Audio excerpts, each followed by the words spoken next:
Hey guys, welcome to another video. Today we are continuing on with our sketching of parabolas, and in the previous video we looked at translations, this idea of shifting our parabola around, and more specifically in that video we looked at vertical translations. So today we are just going to move on to the last type of translation, and that is these horizontal translations. And the types of parabolas we're going to be sketching here are these types of quadratic equations, but with a perfect square quadratic. We looked at some of these when we did some factorization in our quadratic expressions topic, but these types of parabolas here, because we have a squared, this is effectively just saying something in this particular form, but we put a squared because it's just easier to write out. It's a shorthand, and we can more clearly, it's assumed that we have y equals x plus 2 times x plus 2, because that's what squaring something means. Okay, so in order to sketch this parabola, we are going to look at this from the perspective of our simplest parabola, my y equals x squared, like we've been doing in all the previous videos. And once again, I'm going to, for the first example, do a table of values and then talk about some important concepts here and ways that we can more easily approach these types of questions so we don't have to always use a table of values. By the end of this series, I'm hoping we're going to be able to draw these parabolas considering only a couple of key points and make it easier so we're not just writing out tables of values every single time. Sort of like how we did with linear relationships. We started with tables of values, then we worked towards doing it without, which ended up being a little bit more efficient. Now, we're going to start, however, in this case, with drawing a table of values. And once again, I'm just going to go from -2 all the way up to +2. And we're going to see what we get here. So at -2, if I substitute this first one in place of my x, I get -2 plus 2, that gives me 0. When I square that, I get 0. And for the next one, when I get -1 plus 2, I get 1 squared, gives me 1. When I get 0, I get 2 squared, or 0 plus 2 gives me 2 squared, will give me 4. And here I get 9, and here I get 16. Let's actually add a couple more here. Let's go -3 here. So I have x and y. So -3 plus 2 gives me -1, all squared gives me 1. Okay, so these are a lot of points to draw, so maybe I'll just go all the way up to this guy over here. Now, if I wanted to draw this, when x equals -3, my y equals to 1. So -3, my y equals to 1. So I have my first point here, -3, 1. I have my next point down here. That gives me, that's -2 and 0. I have -1 and 1 up here. 1. I have 0 and 4.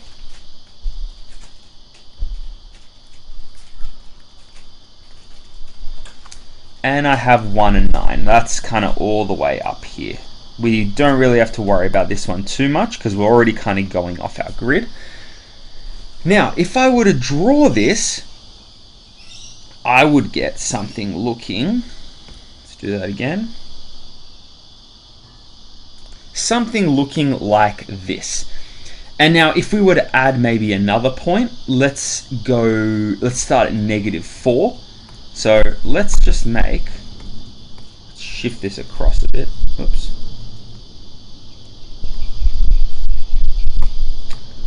start again. Let's give ourselves one more point. So when x equals -4, my y is going to equal -4 plus 2 gives me 2, all squared gives me 4. So I'm going to have this guy up here. So -4 and 4. Oops, let's make that the same color.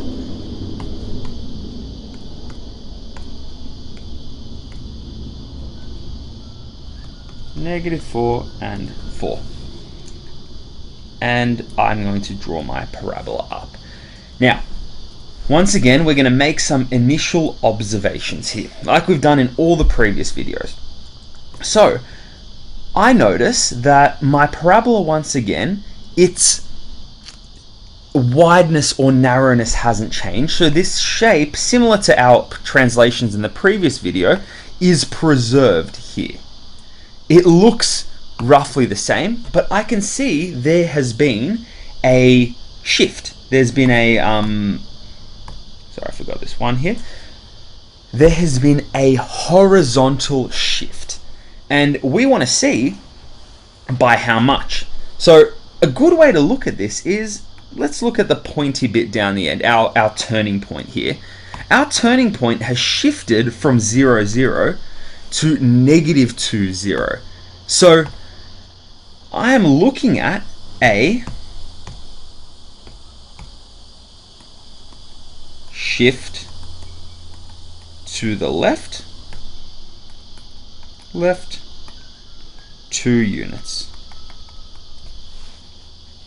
I'm just looking at a horizontal shift, or a horizontal translation, as we've introduced here. Now, once again, let's look at what happens with all of these points. You can see here, I go from, because this is a horizontal shift, we're looking at the horizontal direction, so that's x. I've gone from -2 to -4. I've shifted 2 units. From -1 to -3, I've shifted 2 units. From here to here, I also have 2. From 1 to -1, it's 2 units. And from 2 to 0 is 2 units. So each point on my parabola, my original y equals x squared parabola, has been shifted by 2 units to the left-hand side. Now, this seems a little bit counterintuitive, because when we looked at vertical translations, we said, okay, well, when we had a positive thing, it went up, and if we had negative, it went down. This looks like it's going in the opposite direction.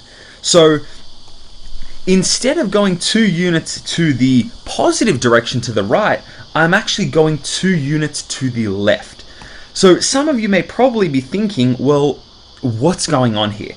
And a way to explain this is going to be to consider the intercepts of my 2 parabolas, my original one here and my new one, and look at how these change. So we're going to visualize this by considering the x-intercepts.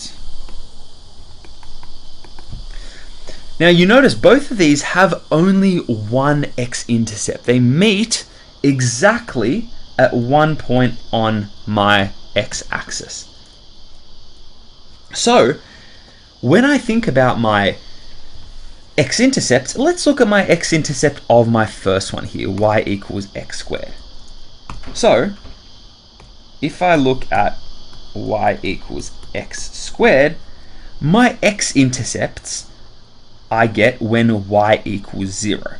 So we have an x-intercept when y equals 0. We learnt this from linear relationships.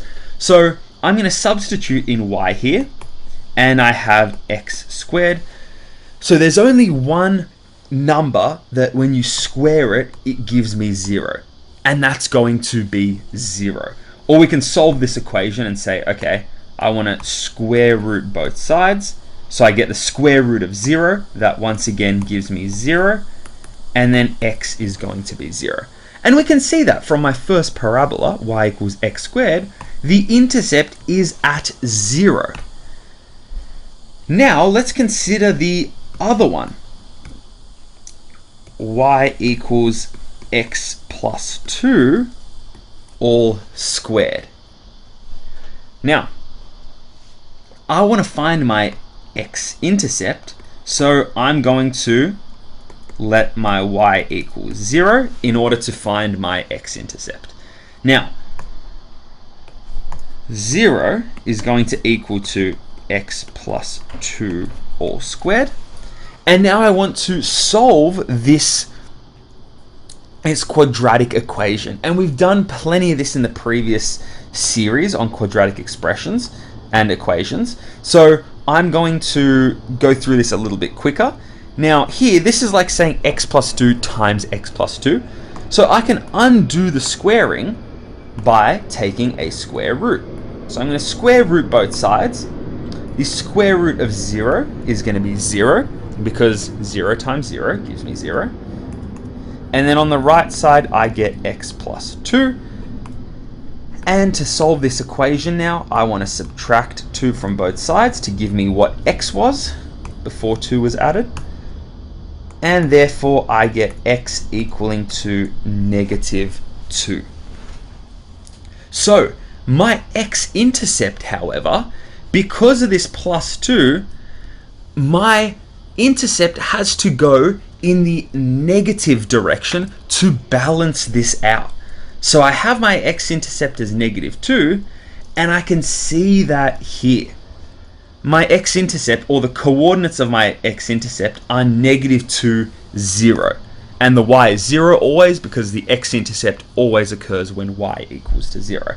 So when we think about these horizontal translations, my parabola gets translated, shifted in the opposite direction to this sign. Instead of going +2 units, it has to compensate and go -2 units in order to get my intercept here. Now let's do one more example, and let's look at the other direction. Now some of you can probably guess where I'm going with this, but let's just try this example. We're going to do it 2 ways here. So once again, I have my original parabola, y equals x squared, and I want to find, I want to actually sketch out my y equals x minus 3 all squared. And let's just draw up a quick table of values here. Now I'm going to change these numbers up a little bit from the ones we were doing before, just so we can get all our points in. So let's go 1, 2, 3. Let's stop at 4. Okay, so we're doing the same thing here. So substituting in my values of x into here. So when x equals 1, y equals 1 minus 3, that's -2, all squared gives me 4. When x equals 2, y is going to be 2 minus 3, which gives me -1 all squared, which is 1. When x equals 3, I get 3 minus 3, 0, all squared gives me 0. And then when x equals 4, 4 minus 3 is 1, all squared gives me 1. Now let's draw this guy in again. So when x equals to 1, y equals to 4. So we have the point 1, 4. When x equals 2, y equals 1. So I have 2, 1. When x equals 3, y equals 0. So I get 3, 0.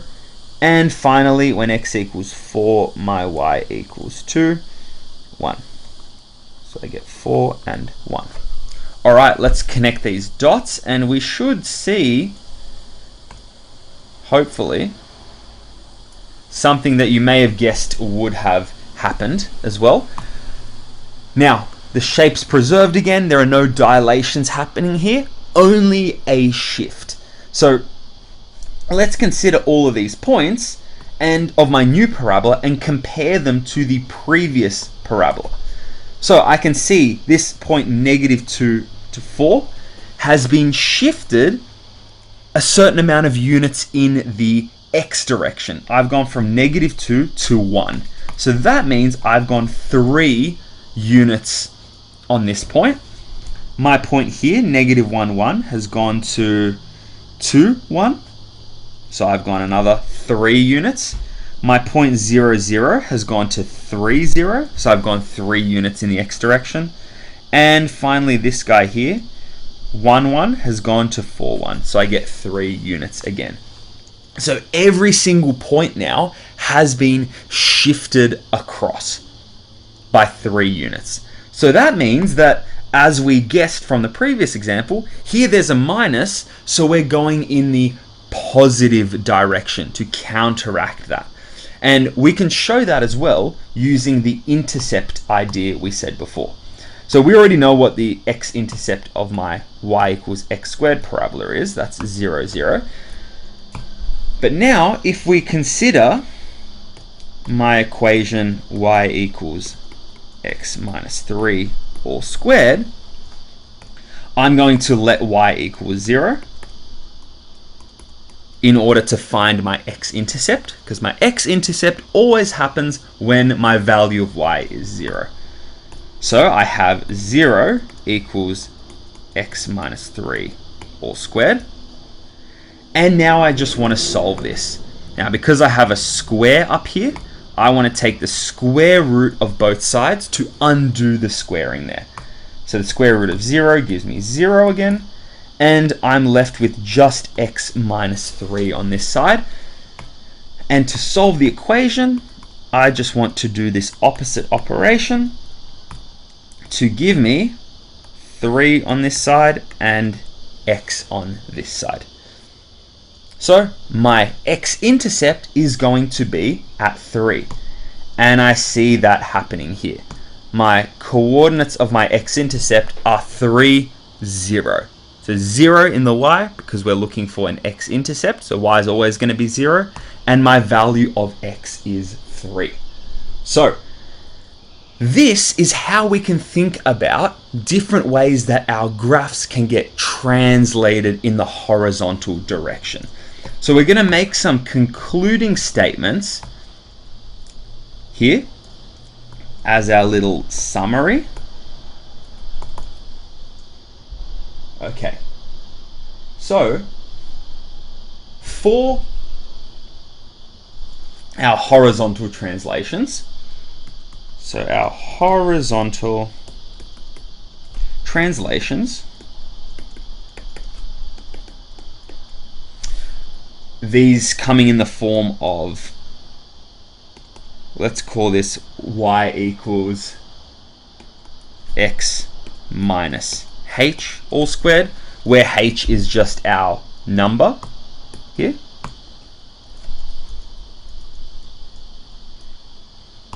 If this sign is positive,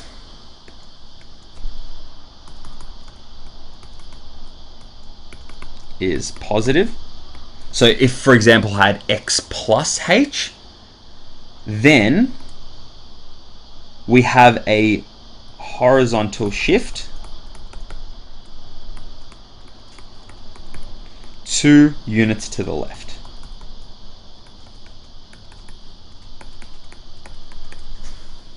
So if my sign here is positive, I'm going to get a horizontal shift to the left hand side, and you can double check that using your intercepts. And if my sign is negative, we get a horizontal shift. I'll write this as HS. Oh, sorry, I wrote 2 units to the left. This should be H units to the left, because I don't know exactly what my number is. We are just shifting by whatever the value of this number is.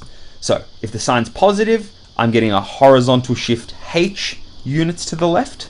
And if my sign is negative, like it is up here, I am getting a horizontal shift H units to the right. So this is how we can visualize these types of horizontal shifts. And they work for these types of perfect square parabolas, where I have just my expression all squared, which is the same as x minus h times x minus h. So we can do this in two ways, by using a table of values, but also now by considering the intercepts here, and considering, well, where is the intercept? And that intercept is going to determine the shift of my turning point, because that point where the intercept is going to move left and right, as well as every other point on my parabola. So this one, this one, this one, and this one. All of them moved 3 units to the right for this particular example when I found my transformed parabola, my horizontally translated parabola. But that's how we can visualize these and start to think about drawing up these types of parabolas. And in the next video, we are going to start to look at some mixed transformations and some mixed translations in particular. But thank you so much for joining me in this video, and I will see you next time.